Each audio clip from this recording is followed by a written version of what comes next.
Starting a project that becomes a business. Starting out requires making some decisions. Who you are, what do you have to offer? I've had several conversations lately with folks that are in our situation, getting ready for the fourth quarter, wanting to start something that brings in income. Passive income is what the term a lot of people use, but I use slow income for smaller amounts of time invested, a nice return. One option is creating a blog, and that can be done in several different ways. A blog or a newsletter, you can think of it different ways. So how does one do that? I have several people in my life that have done this very successfully. Perhaps you do too, and you don't even know that's what you're seeing. I have experience with some folks that created their newsletter on Facebook. It's a great way to soft launch a newsletter or a blog. You can think of it either way. I have a friend who is very much into migratory birds, and we happen to live near a lovely area that is a resource for Audubon and other and for migratory bird organizations. And he just goes out and takes amazing, beautiful pictures of what's going out on the marshes, what's happening on the marshes. And he has a blog and he publishes it. He just puts it on Facebook. And then later on, his blog was picked up by a newspaper, a regional newspaper. So it's published in the newspaper also. I don't believe he monetizes it. He should. He could. How could you monetize that? Well, you could be hired, given a stipend by the local museum and education center that goes along with the marshlands. You could, and he may be paid by the newspaper. I may not even know that about him, but I do know I enjoy reading it in the newspaper. They publish some of his photographs with his news article. And of course, the gorgeous photographs are on his Facebook page. Another way to monetize that would be to load your photographs into, there are photography websites that once you have your photography loaded, if somebody uses it and they pay for that, you receive income. Some people make a good living off of that. So those are different ways he could do that. Another way, and we'll talk about this more, is that he could use Substack, which creates an opportunity for people to subscribe and pay for a subscription. Now you're saying he already gives away the news article, if he is giving it away. Why should I pay for the subscription? A lot of people want to help artists like himself because they don't want them to stop making great content and taking great photographs, that they get to vicariously enjoy the marshlands through him. So a Substack would be a really great way for him to monetize that. He's built an audience for free on Facebook and in the newspaper. He would just have to let everyone know he's also in Substack. He could say that he offers extra photographs in the Substack and extra information for those who pay for subscription. And so that would be a stream with slow income, I'd like to say, because he has to take those photographs and he has to keep writing. But he enjoys it very, very much. it's in his retirement, but he enjoys it very much. Now, if he loaded those photographs onto the paid photography sites, that would be more passive income, right? And he may already do that. I've never asked him. And then that would allow him a steady stream of income as time goes by, because his photography is exceptional. Another friend of mine does a very similar thing with her baked goods. We love seeing what she is up to with her cooking. She does sell some cookies, and they're decorated. And I think she's missed a big opportunity.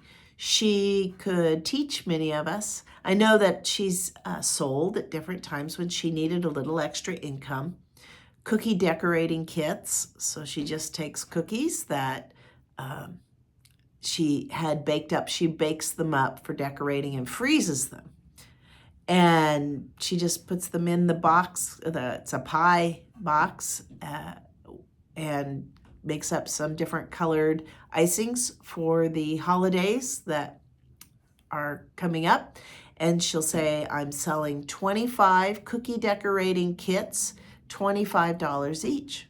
Well, you can do the math. That's a nice little bit of coinage over some frozen cookies and icing that she made up. And she put some sprinkles in those little plastic ramekins and sells it for $25. And I bought them 3 or 4 times for my granddaughters. They're a lot of fun. I don't have to bake the cookies. I don't have to mix the icings. We just have a very fun experience with my granddaughters and I. And all I did was pick up the cookie kit. And she does this quite a bit. But if she did tutorials on how to do some of those decorations for those individual cookies, and then recorded them, had them available if I subscribed, and then I would receive those regular videos that she had pre-made. That's more passive, right? If she made videos of how to decorate the cookies, then I could have a subscription for those.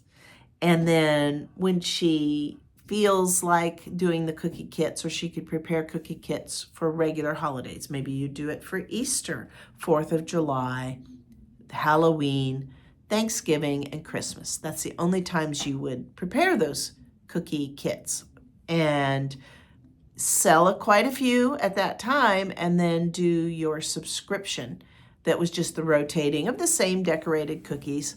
Maybe mix it up once in a blue moon. That would be quite a good mix of slow income and passive income. So with this style of slow and passive income, you're going to need to have ability to sell your blog as a subscription. I do highly recommend in this style of passive income that you use Substack. Substack even offers now live video opportunity. That's kind of new for them. I am not sponsored by Substack, but if they would like to sponsor me, I'm here for you, ma'am. It's a really good tool, and it's free. Their first level is free.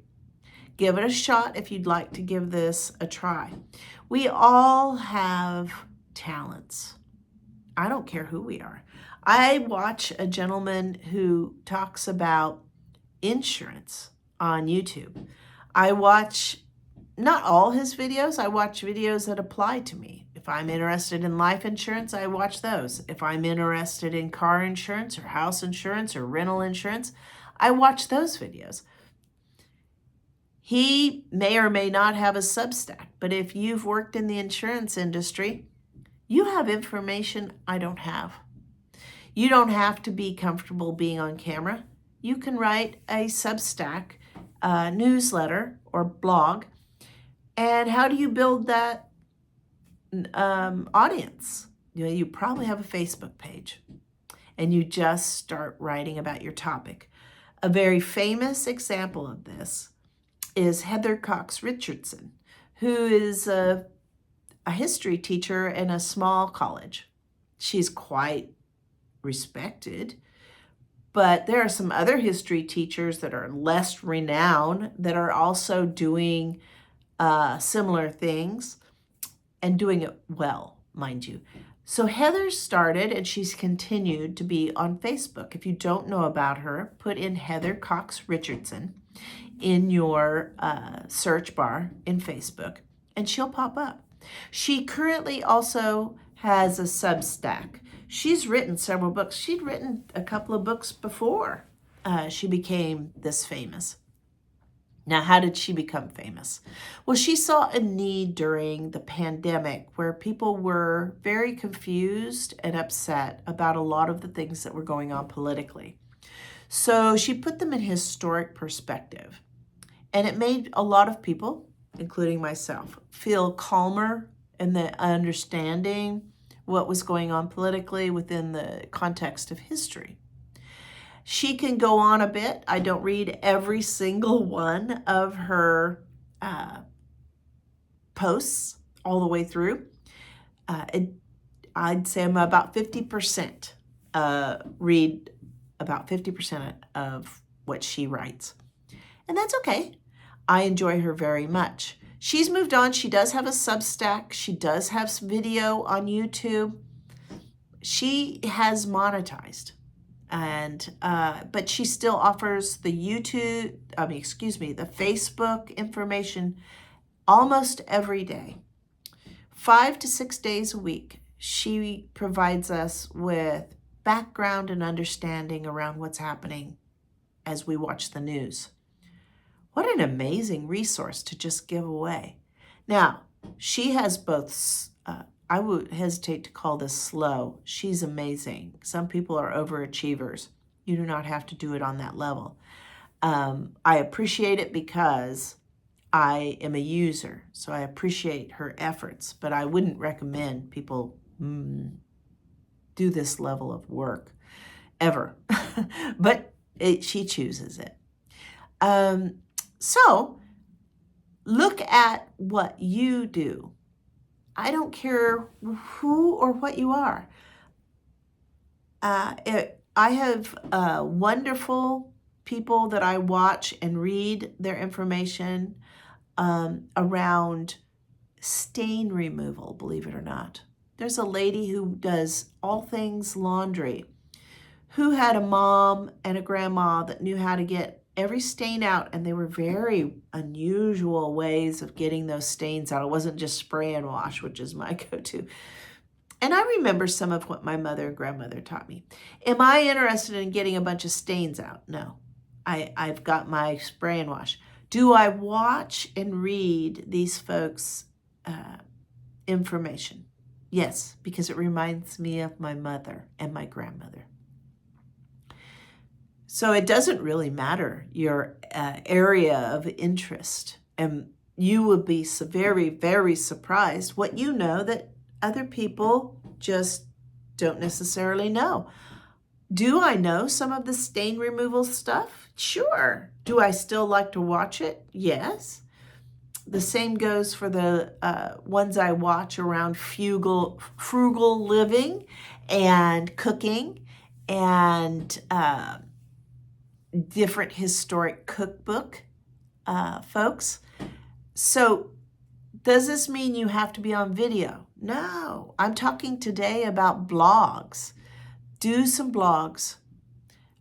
Read up on some blogs. This is the best way to do it. Think about, do a little inventory as we've spoken before.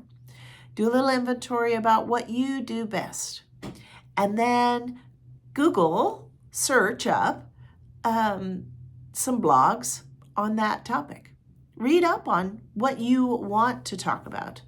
And then make an account and start writing. Do it on Facebook if you want to test it out. Take some photographs of things. I have friends who collect quilts and are quilters in different areas like that. I would love to see some of them do regular Facebook posts around their quilting passion. I would watch it. I am not a quilter. I think quilting is a beautiful artisan craft, but I'm not doing it. But would I read their posts? Would I look at their videos? Would I look at their photographs? Absolutely, I would.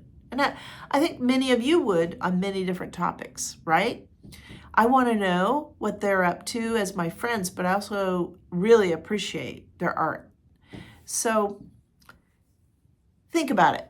How are you creating that slow or passive income that will help fund your fourth quarter? It's time to pick some topics and take them out for a test drive.